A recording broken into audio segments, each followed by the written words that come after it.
Well, here at Harry's River, one of the beautiful rivers on the west coast of the island, and we're going to talk about a controversial issue in the salmon angling world, and that is catch and release.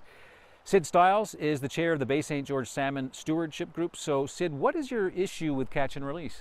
And the problem with catch and release, anglers there in this area just don't accept it. They don't want to play with the life of salmon just for fun. They want to retain their salmon, and basically over 90% of the salmon are hook and retain salmon fishermen. And that leaves about 10% or less that's in favor of hook and release. Now, Sid, people watching might think, okay, this man is saying if people can keep more salmon, there'll be more salmon. Can you explain that? Because I think some people think catch and release saves fish. Well, that was one of the things that we covered first when we started, that was hook and release. And at our meetings with Conrad Mullins, with one of the biologists with DFO, I had said that at the meeting, when we were about ready to vote on our plan that we're working on, that if they allow us to retain salmon, we would increase the salmon tenfold. And he had problems understanding that as a biologist. He more or less said, well, if you're going to allow people to kill salmon, you're going to get more salmon.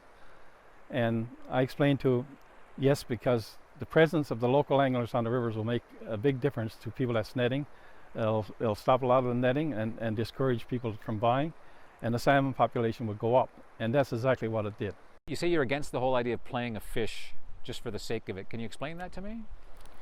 Well, we don't see the sense of beating out a fish just for pleasure. That fish is what we view tortured, basically. And with meetings with DFO and the different salmon groups, the Conn River group, they say the same thing, that actually they consider it a form of torture to play a fish. So what we're allowed to play a fish, and we retain it for food. And we, of course, enjoy the sport of it, catching it. So, Sid, what would you like to see happen here to protect salmon in the 10 rivers that you monitor? Well, Andy, we need to go back to what we had that was successful for 15 years. That was brought the salmon levels up to past historic levels, really. We had the first 5 years that we had, the salmon was the highest conservation plan that DFO ever seen. And the next 5 years, we increased that again.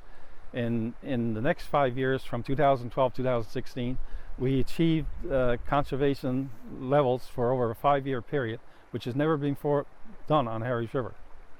And in 2017, DFO brought back hook and release, and from there, we've been losing people to help support us, and a lot of the local anglers are off the rivers, and there is a fair amount of poaching going on again, and there's a lot of people that's starting to support it by buying the salmon. Now, Castine, the woman just over my shoulder, is making these long, beautiful casts, and she makes it look easy. She has a completely different point of view when it comes to catch and release than Sid Stiles, and if I can get her off the river, I'll get her to share her thoughts with me. So, Castine, how did you get into salmon fishing?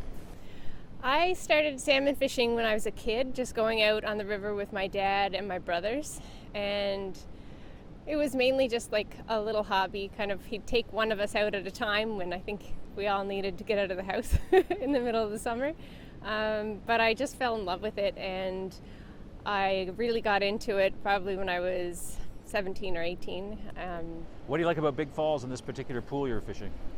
Oh, there's a lot of water here on a good day, and the fishing is actually challenging, which is a good thing. So normally if you get on these small little rivers, you can see the fish, you can kind of cast across the full river, and that's not always fun for a full day. So I like Big Falls because it's a big challenge. Okay, big challenge. Now, I want you to talk to me about catch and release. You're a believer in catch and release. What are your thoughts about it?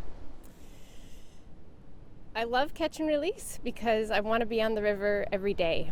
And if I had to fill my tags and walk off, I wouldn't have a lot of fun. So catch and release has been around since the 1800s. It works. There's a lot of science involved, and in order for catch and release to work, you have to do it right. So just being up on the current science and the current news and handling techniques is the best way to ensure the survival of the species. Now, as you know, there's some old school anglers who claim if you allowed people to say keep 4 fish, retain 4 fish instead of 2, there would be more people out fishing. If you have more people out fishing, then there are fewer poachers on the river. And so catch and release because it discourages so many anglers, they claim, actually doesn't save fish. It actually puts more poaching into play. Do you buy that? I think that allowing catch and release keeps the anglers on the river. If you took catch and release off and only said like catch and keep and then you're done, the rivers would be empty after June. So. And what about the people who say, you hook a fish, you play a fish, it's actually more torture than conservation, that if you're going to catch it, you should eat it? The you have to do it right. The hook and cook crowd. Well, even people who don't believe in catch and release have to release a fish at some time. If you catch a par, you have to release it properly. That's the entire survival of the salmon tiny little salmon. Yeah, the little salmon. So they're just as important. If you catch one that's too small or too big, you also have to let those go. So if you're not releasing properly, the fish aren't going to survive, and you actually have to know what you're doing. And you've actually made videos showing proper catch and release techniques, right? Yes. Why'd you do that? There's a lot of people that don't know, and it's really important, and especially for the youth coming through, just knowing how to release that fish that they catch. If they want to release it, then they know how to do it. All right, so for somebody watching right now who thinks, okay, I think I know how to catch and release, what's the most important thing to know? Ooh, there's a lot. There's a lot. But I see people take the fish out of the water, get a picture. They got the glove and all that. So I don't know. Like, to me, it would make more sense just to try to get the hook out without taking the fish out of the water. Yeah. So there is a website. It's called keepfishwet.org. It is amazing. It's all science-based principles for catch and release. They've got a quick little list there. So it's basically you keep the fish in the water for as long as you can. I think it's about, you can have up to 5 seconds of air exposure for a fish. Your hands should be bare, wet hands, so no gloves, no dry hands. Barbs pinched, obviously, and using a knotless rubber net reduces the handling on the fish. So it's in the net until that second that you need to release it, and even then you don't have to touch the fish, so you can kind of tip the net, use your hand under the net and guide it out. Listen, Castine, appreciate that. Thank you very much. Thank you.